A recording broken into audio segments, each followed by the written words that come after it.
ሰላም ውድ ፋሚሊያኖች እንዴት ናችሁ? በዛሬው ቪዲዮአችን የማሳያችሁ የቁጥር ስልኮች በራሳቸው ጊዜ ባትሪ ሲገባባቸው ቻርጂንግ እያሉ ምንም አይነት ቻርጀር ሳንጠቀም በራሳቸው ቻርጅ የሚያደርጉ ስልኮችን እንዴት አድርገን ፊክስ ማድረግ እንደምንችል እነግራችኋለሁኝ፣ አሳያችኋለሁ ማለት ነው። ቪዲዮ ለመቅረጽ አልመቼኝ ስላለ ነው ትንሽ። እንደዚህ አይነት ችግር የሚያጋጥመው አብዛኛውን ጊዜ ውሃ ሲገባ ወይም በውሃ ዳሜጅ ሲሆን ነው። እኔ እቺን የምታያትን እጄ ላይ ያለችው ሞባይል በራሷ ጊዜ አውቶ ቻርጂንግ ታደርግ ነበር ባትሪው ሲገባ። ይሄንንም በቀላሉ ፊክስ አድርጌዋለሁ።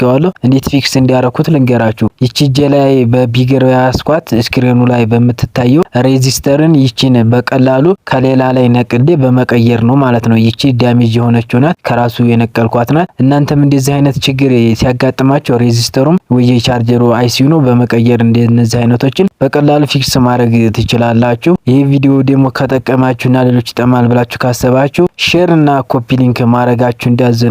በቀጣይ ቪዲዮ እንገናኝ።